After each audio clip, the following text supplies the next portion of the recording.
Right now, as you're listening to this, something built by human hands is drifting in complete darkness, far beyond the planets you know, far beyond Pluto, far beyond the edge of sunlight itself, more than 22 billion kilometers away. A small machine, no larger than a car, is traveling through interstellar space, alone. It has been flying for over 4 decades, longer than most of us have been alive, and somehow, it is still whispering back to Earth. This is Voyager 1, the most distant object ever created by humanity. But Voyager 1 is more than a spacecraft. It is a time capsule, an explorer, a silent ambassador carrying the story of our world into the unknown. In 1977, during the Cold War, when computers were weaker than today's smartphones, NASA launched a daring mission. They were chasing a once-in-a-lifetime opportunity, a rare alignment of the outer planets that happens only once every 176 years. If they missed it, no one alive would ever see it again. The plan was simple in theory. Send a machine past Jupiter and Saturn, capture images never seen before, unlock the secrets of the outer solar system. But what happened next went far beyond the original mission. Voyager 1 did not stop at Saturn. It kept going, past the planets, past the heliosphere, past the boundary where the sun's influence fades. In 2012, it became the first human-made object to enter interstellar space. Think about that. For the first time in history, something we built left the solar system.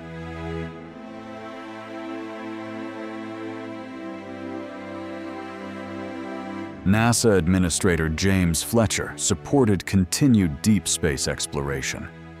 At JPL, project scientist Edward Stone and mission planners refined the idea. The original proposal, called the Grand Tour, involved 4 large spacecraft. But funding after Apollo was tight. Congress was cautious, so the plan was redesigned. 2 spacecraft instead of 4. Lean, efficient, ambitious. They would travel farther than any machine before them. They would be twins, Voyager 1 and Voyager 2. Together, they would attempt the most daring planetary expedition in history. And Voyager 1 would become the lead explorer. Voyager 1 was not massive.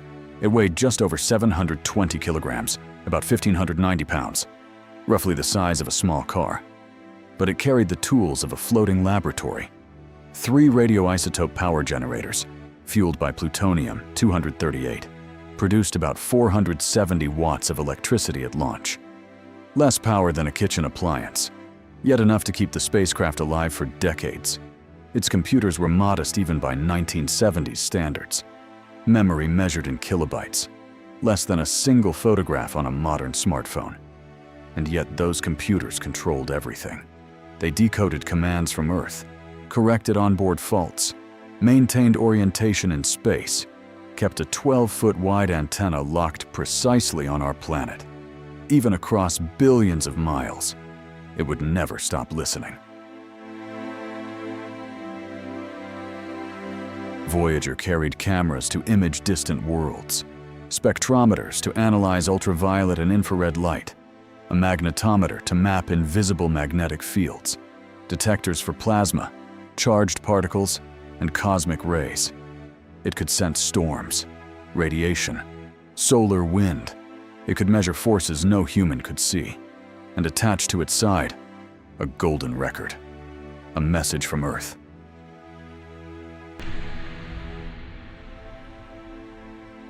Then came the moment.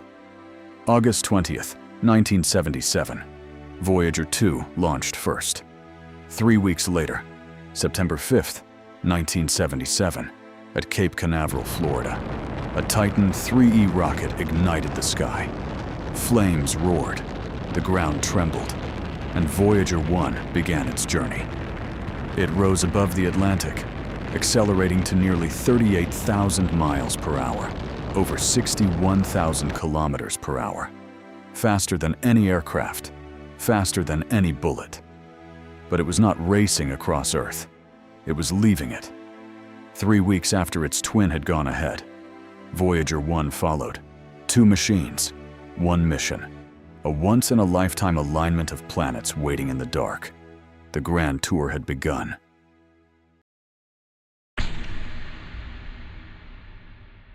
At separation from the rocket, Voyager 1 was traveling roughly 17 kilometers per second, almost 38,000 miles per hour. At that speed, it could cross the continental United States in minutes. But Jupiter was not minutes away. It would take 18 months. Crossing the void. Within weeks, Voyager passed Mars' orbit. Within months, it crossed the asteroid belt, a region stretching hundreds of millions of miles. By the time 1978 ended, the spacecraft had traveled nearly 500 million miles. With every million miles, communication delays increased. Radio signals, traveling at the speed of light, began taking longer and longer to return. By the time Voyager approached Jupiter, a single round-trip signal required nearly 1 hour, an hour between action and confirmation. Engineers at NASA's Jet Propulsion Laboratory relied on the Deep Space Network, giant tracking antennas spread across California, Spain, and Australia to maintain contact. Commands were written carefully, simulated, rechecked. There was no real-time steering. Voyager had to execute instructions alone, hundreds of millions of miles from home. By early 1979, Jupiter dominated the sky ahead, the largest planet in the solar system.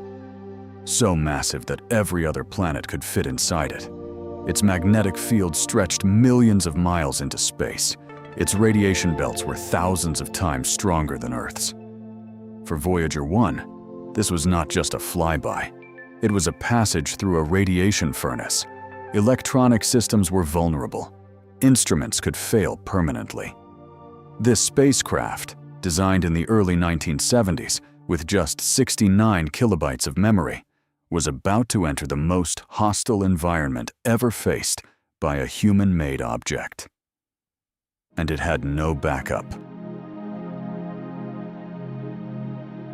On March 5, 1979, after traveling 778 million kilometers, nearly 483 million miles, Voyager 1 made its closest approach to Jupiter, passing within about 349,000 kilometers, roughly 217,000 miles of the cloud tops.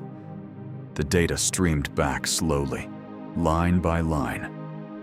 And what it revealed stunned scientists. The Great Red Spot was not just a mark on a planet. It was a storm system larger than Earth itself, with winds exceeding 400 miles per hour. Lightning flashed in a hydrogen atmosphere. Cloud bands towered like planetary-scale hurricanes. But the greatest shock was not Jupiter, it was Io.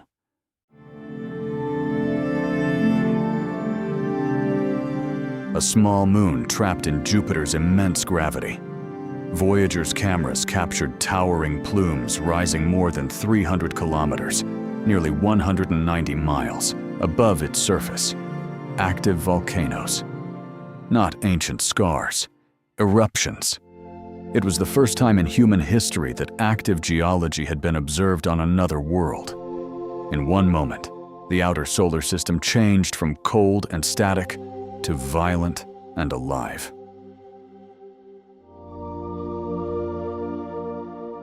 Voyager also detected faint rings around Jupiter, something never clearly observed before. It mapped the planet's immense magnetosphere, revealing it to be larger than anyone had predicted. Each image required patience. Each command required trust. When engineers sent instructions, they waited nearly an hour for confirmation. And still, the spacecraft endured.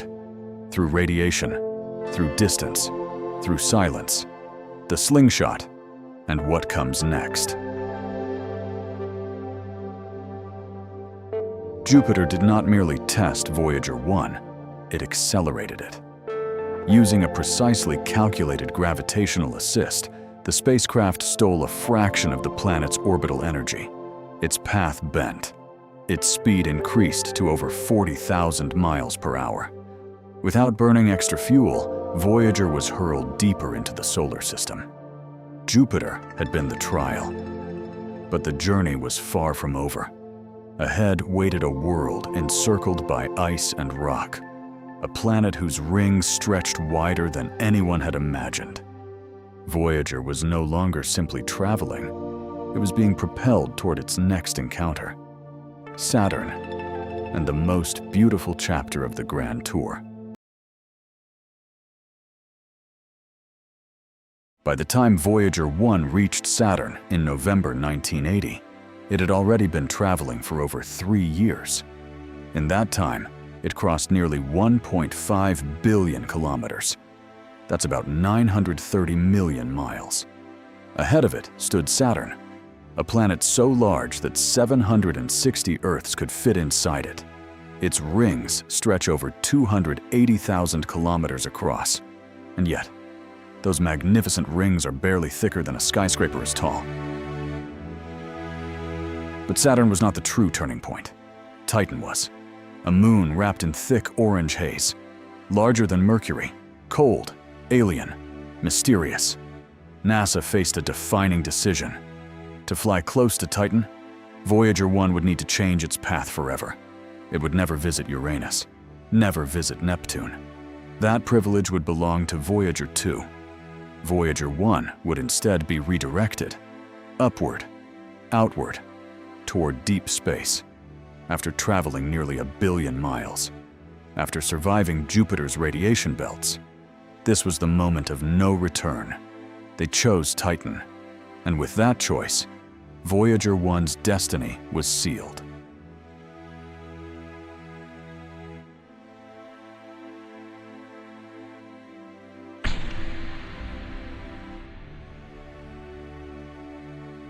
Like its twin, Voyager 2, Voyager 1 carries a remarkable artifact, the Golden Record, a time capsule for the cosmos designed to communicate the story of Earth and humanity. Encoded on a phonograph record are sounds and images of our world, greetings in 55 languages, music from every corner of the planet, natural sounds, wind, thunder, birdsong, whales, and the heartbeat of life itself, and images depicting humans, animals, landscapes, and our scientific knowledge. Included in this cosmic message are also letters from world leaders. Jimmy Carter, President of the United States. Kurt Waldheim, Secretary General of the United Nations, expressing goodwill to any civilization that might find Voyager one day. Here is the letter from President Jimmy Carter. This is a present from a small, distant world, a token of our sounds, our science, our images, our music, our thoughts, and our feelings. We are attempting to survive our time so we may live into yours. We hope someday, having solved the problems we face, to join a community of galactic civilizations.